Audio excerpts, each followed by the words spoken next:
Welcome back. This is my 2022 desk setup. Now my desk setup isn't the craziest, isn't the most eye appealing, but for me it's perfect and it gets the job done. So let's go. Now let's kick it off with the table. Now I opted in to get a sit-stand desk and I got this off of Amazon. Now I'm pretty sure that this desk was like non-name brand, so I cannot give you the brand, but I got it for about like 115, 120 bucks and it gets the job done. But one downside, it did come with a pretty trash tabletop. So I went to Home Depot and I got me a countertop and I got all oak wood and I just kind of stained it myself to my liking and the color that I was looking for. And the dope thing about a sit-stand desk is that you have options. And when I was creating this whole desk setup, I wanted to make sure that I gave myself that option to be able to stand up and continue doing my work. Because sometimes when you're sitting at the desk editing or gaming for so long, it's actually really bad on your body. So the fact that you have the option to stand up and still continue to do whatever you're doing, I think that's a plus, and I wanted to make sure that I had that option. So now let's talk about the mouse and keyboard that I use. Previously, I was using Satechi mouse and keyboard, which is very similar to what Apple offers, but I switched to the MX Master Series just because I was seeing so many reviews on it and I was just seeing so many people use it, so I had to try it.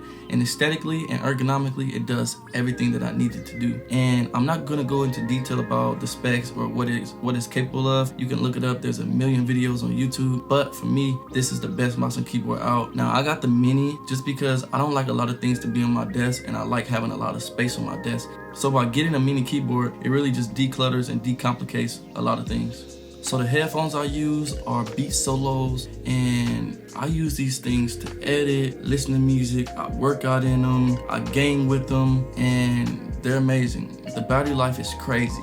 Like, I probably charge these things once a month and I put some hours on them. I stream like 2 to 3 hours a day. I'm always editing videos. I'm listening to music throughout the day. So to only have to charge these things once a month is crazy to me. But the wife got these for me about 9 to 10 months ago, and I had to get the rose gold ones just because, for one, I feel like that's the best color, and for two, I feel like when you're rocking them, I feel like the rose gold joints just add a little bit more swagger to you, so I had to cop them. And probably the most important thing on this desk is my M1 Mac Mini. Now, this is what I do all my editing off of. This is where I do my browsing on the net. This is where I check all my socials at when I'm not on my phone. And this thing is a monster of a device. It gets the job done, but at the same time, it's super minimal. It doesn't take up a lot of space. It sits directly under my desk stand, and it's almost like it's not there. And aesthetically, it goes with everything that I'm trying to do, so that's a W. Underneath my Mac Mini, I did get a hub for it, just because the Mac Mini originally just doesn't come with a lot of ports, so I needed those extra ports and I needed that SD card port most importantly, so I had to get a hub for it. And also the hub keeps it cool so that it doesn't overheat,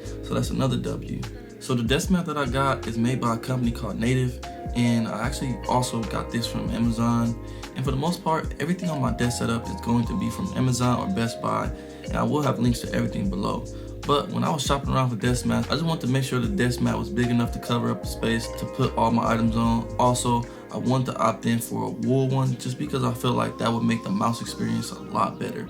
On my desk, I also have 2 monitors, and one of them are a portable monitor and one of them is my everyday use regular monitor, or my main monitor. And the portable monitor, I use it as a second monitor to basically do secondhand tasks or when I'm streaming to look at chat. And the reason why I decided to get a portable monitor is just because I felt like 2 monitors just took up too much space on my desk. I used to use 2 monitors, but I just felt like it wasn't for me. I didn't like the way it looked, so I decided to go with something a little bit more minimal. And my main monitor is the MSI Optic Mag 27CQ. And when I was shopping around for monitors, my main objective was to find a monitor that was pretty much a cheap hybrid. And if you know anything about monitors, if you want those monitors with high refresh rates while at the same time has very high color accuracy, you're gonna have to pay a pretty penny. And at this time, I only could afford about $300 to $400. So I went to Best Buy, and the guy told me that this monitor right here had around like 95% color accuracy, which I thought was pretty high. And for my workflow and what I do, it's high enough. So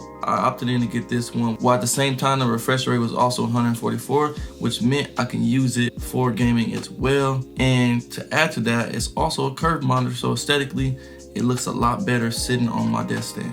last but not least, the final thing that's on my desk is my M1 iPad Pro. And I use my iPad Pro for pretty much all my daily work. And I think where the iPad thrives the most is editing photos. You can pretty much download any editing app and you never have to worry about the app closing or freezing up because this iPad is powered by M1 chip. So honestly, it's very close to being a laptop, or it's very close to my Mac Mini, but it's not there yet, just considering the fact that you can't get any of the pro apps that, you know, the desktop and laptops offer. But nevertheless, I really love this iPad and I highly recommend everybody trying to get one. So yeah, YouTube, that's gonna sum up the 2022 desk setup, and I hope you guys learned something from this video or found something interesting about the things I have on my desk. Like I said before, everything that I got on my desk is bought from Amazon or Best Buy. So for the most part, it's super accessible and super affordable, and I will have links to everything in the description below. But my name is Demonte Sims, and until next time, we out.